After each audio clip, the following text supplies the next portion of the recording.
Shalom, shalom. Aujourd'hui, nous parlerons d'un sujet important, hyper important. Nous parlerons sur le thème les quatre mystères de la vie. La vie en elle-même, c'est un mystère qui nous revient de comprendre, de cerner et d'en jouir. Parlant des mystères de la vie, nous parlerons de quatre points importants. Le premier point, nous parlerons de la vocation. Le deuxième, nous parlerons de l'onction. Le troisième mystère de la vie, nous parlerons de bénédiction et à la fin, nous parlerons de l'héritage. Commençons à parler de la vocation ou de l'appel. L'appel ou la vocation, c'est une révélation de Dieu dans la vie d'un homme, dans l'accomplissement d'une tâche précise. Dans Genèse au chapitre 2, verset 1er, Dieu se révèle à un homme qu'on appelle Abraham et lui dit quitte ton pays, ta patrie, la maison de ton père et va vers le pays que je te montrerai. Nous disons que la suite de la vie d'Abraham dépendait exclusivement de l'appel de Dieu. Dans Exode au chapitre 3, les versets 4, Dieu se révèle à un homme qu'on appelle Moïse. Pendant qu'il est dans un désert, il voit un buisson en feu et qui ne se consume pas. Et Dieu, au milieu du feu, Dieu l'appelle et lui dit Moïse, Moïse, le lieu sur lequel tu te tiens est saint. Moïse se détourne et Moïse écoute la voix de Dieu et commence, n'est-ce pas, l'exode ou le voyage avec Dieu. Dans Actes des Apôtres au chapitre 9, les versets 4, là nous avons un homme qui est dans son chemin, n'est-ce pas, qui est dans le chemin de Damas, et dans l'accomplissement d'une mission assez complexe. Et là, il écoute une voix, et c'est la voix de Jésus qui lui dit « Saul, Saul ».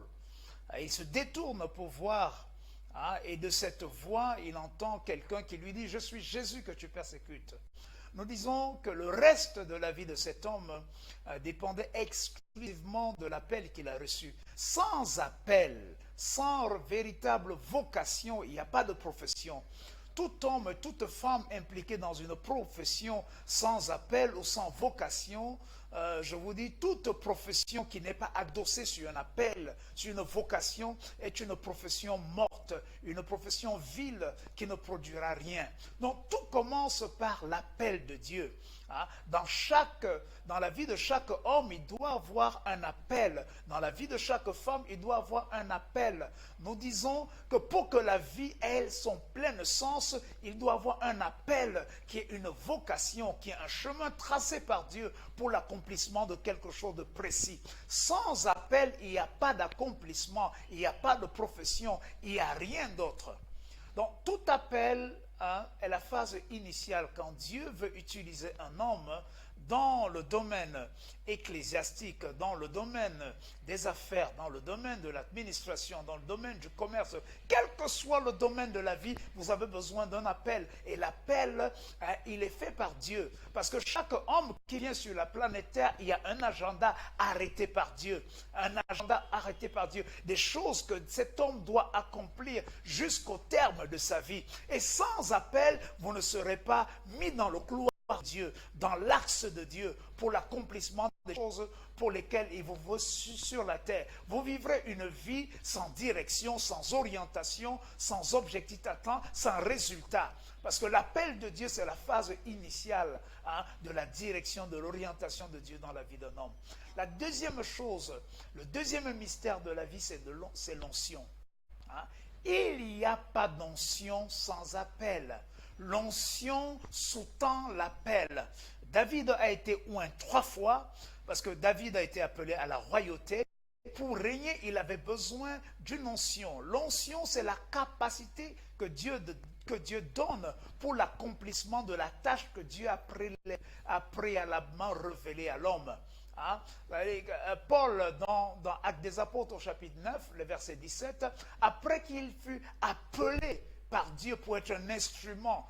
La Bible dit qu'il alla à Damas où n'est-ce pas, il rencontra Anania. La Bible dit que quand Anania pria pour lui, les cailles de ses yeux tombèrent. Il fut rempli de l'Esprit de Dieu. Et Paul commença ce ministère qui a eu un impact formidable dans tout l'Asie mineure et en Europe. Nous disons l'onction de Dieu est le deuxième mystère de la vie. Deuxième mystère de la vie. Jésus lui-même a été appelé et après son onction, il a été oint. Hein? Dans Hébreux chapitre 1, les versets 9, nous avons la parole de Dieu qui nous dit que parce qu'il a haï l'iniquité, il a aimé la justice, le Père, Dieu le Père, l'a oint d'une huile de joie et l'a placé au-dessus de ses égaux. Nous disons que l'onction, c'est le deuxième mystère. Hein? Sans appel, il n'y a pas d'onction. Je sais que vous me regardez, vous vous demandez pourquoi est-ce que dans votre carrière professionnelle, il n'y a pas de résultat? Pourquoi dans votre ministère, il n'y a pas de résultat? Pourquoi dans la profession, dans ce que vous faites au quotidien, il n'y a pas de résultat? Il n'y a pas de résultat parce que vous n'êtes pas dans le couloir de Dieu. Pour être dans le couloir de Dieu, vous avez besoin de l'appel de Dieu. Et lorsque vous êtes dans votre appel, Dieu a l'obligation de venir endosser, de venir vous donner la capacité divine pour fonctionner là où il vous a appelé. Si vous êtes journaliste, vous êtes commerçant, vous êtes homme d'affaires, vous êtes pasteur, vous êtes policien, quel que soit le domaine dans lequel vous fonctionnez, vous avez besoin d'un appel et d'une onction. Hein? Nous parlons des 4 mystères de la vie. Le troisième mystère, c'est la bénédiction. Je voulais dire que l'appel, c'est très bien. L'onction, c'est très bien. Mais il y a un autre facteur. Il y a un autre facteur qui est important, c'est celui de la bénédiction. La bénédiction se définit comme étant l'élargissement, l'épanouissement que Dieu donne à un homme dans un domaine précis. C'est le facteur multiplicateur. Hein? Dans Genèse au chapitre 1, les versets 28, Dieu dit, Dieu les bénit et il dit, soyez féconds, multipliez-vous, remplissez, assujettissez, dominez. Hein? Dieu demande à l'homme d'être fécond, de se multiplier, de remplir, d'assujettir, de dominer. De dominer quoi? Les oiseaux dans les airs, de dominer, n'est-ce pas, ceux qui rampent sur le sol et de dominer les poissons de la mer. Hein? Nous disons que la bénédiction, c'est le facteur multiplicateur qui apporte la fécondité, la multiplication, le remplissement, l'assujettissement et la domination. Dans chaque domaine de la vie, dans chaque domaine de la vie, Dieu s'attend à ce que les hommes soient féconds, à ce que les hommes se multiplient, qu'ils remplissent, qu'ils assujettissent et qu'ils dominent. Que ce soit dans le sacerdoce, dans le ministère sacerdotal, que ce soit, n'est-ce pas, dans le domaine des affaires, dans l'administration, dans quelque domaine que ce soit dans la vie, vous avez besoin d'un appel, vous avez besoin d'une onction et d'une bénédiction. La bénédiction vous amène à vous étaler, à vous remplir, vous amène à vous élargir, vous amène à vous multiplier. Hein? La semence que Dieu met, quand il met sa main dessus, à un moment, il la multiplie afin qu'elle couvre la surface de la terre. Donc, le troisième mystère de la vie, c'est la bénédiction. Donc, tout appel a besoin d'une onction et a besoin d'une bénédiction.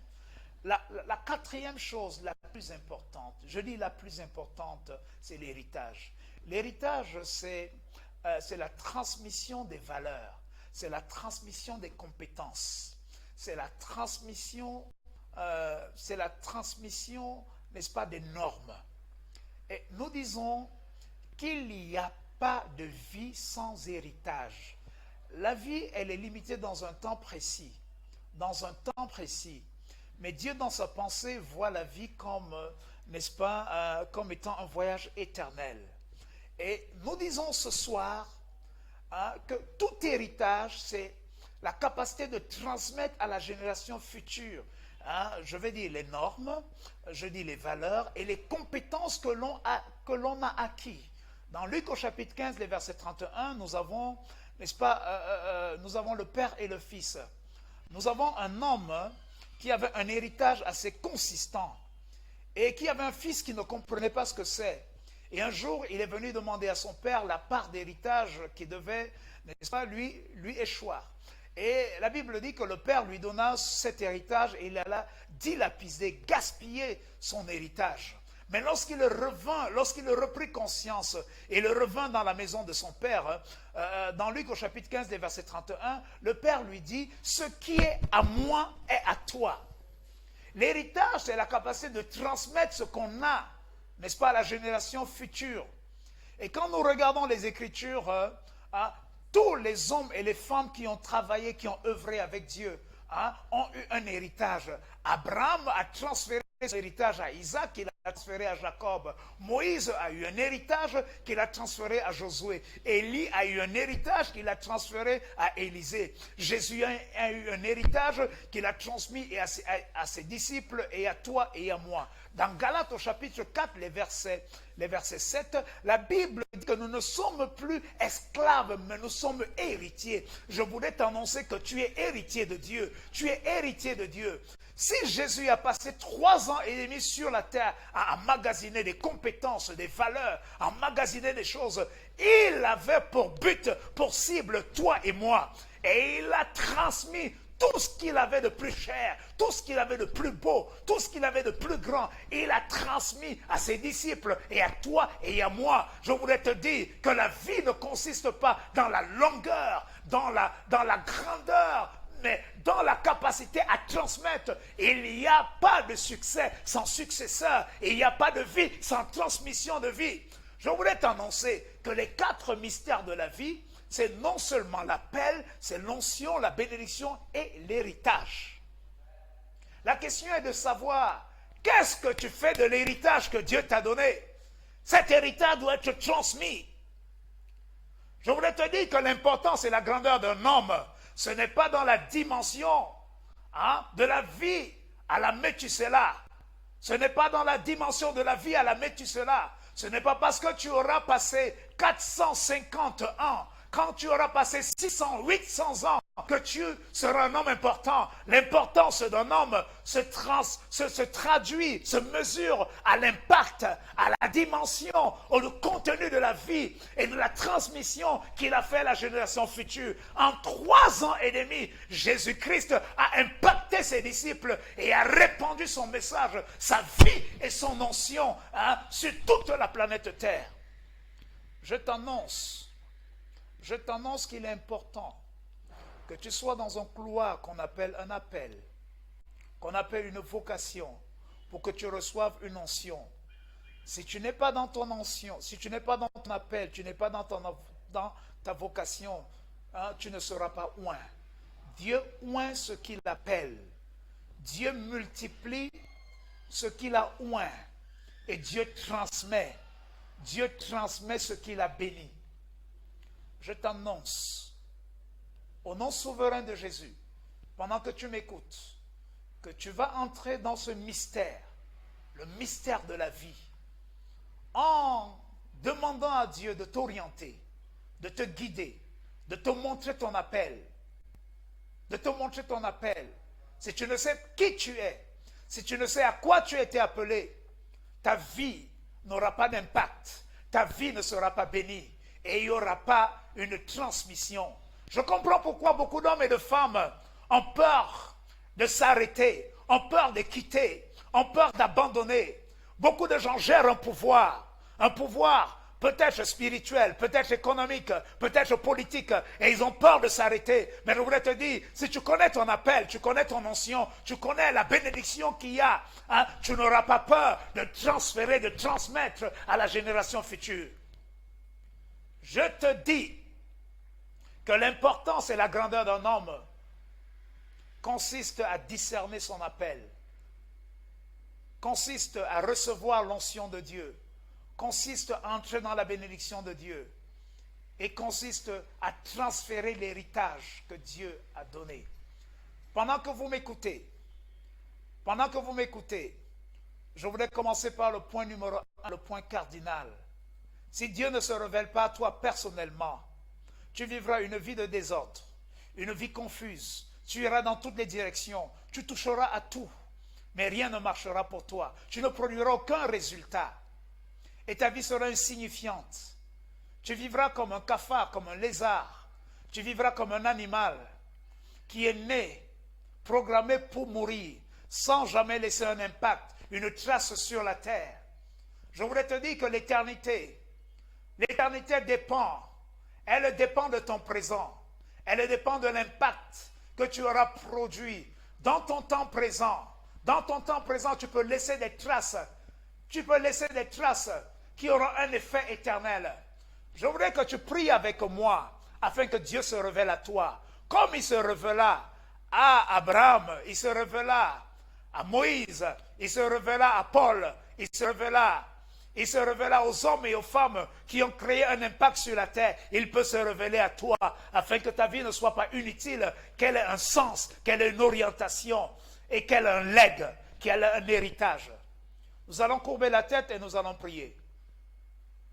Père, je déclare au nom de Jésus, toi le Dieu d'Abraham, d'Isaac et de Jacob, toi qui t'es révélé à cet homme, tu t'es révélé à David, tu t'es révélé à Moïse, tu t'es révélé à Josué, tu t'es révélé aux hommes et aux femmes qui ont eu un impact sur la terre. Révèle-toi à ton peuple, révèle-toi à ces millions et des millions d'hommes, afin que Seigneur, vie sur la terre ait un sens. Je prie au nom puissant de Jésus, qu'ils te découvrent et qu'ils se découvrent dans leur marche terrestre, afin qu'ils soient épanouis, qu'ils soient heureux. Au nom souverain de Jésus. Amen.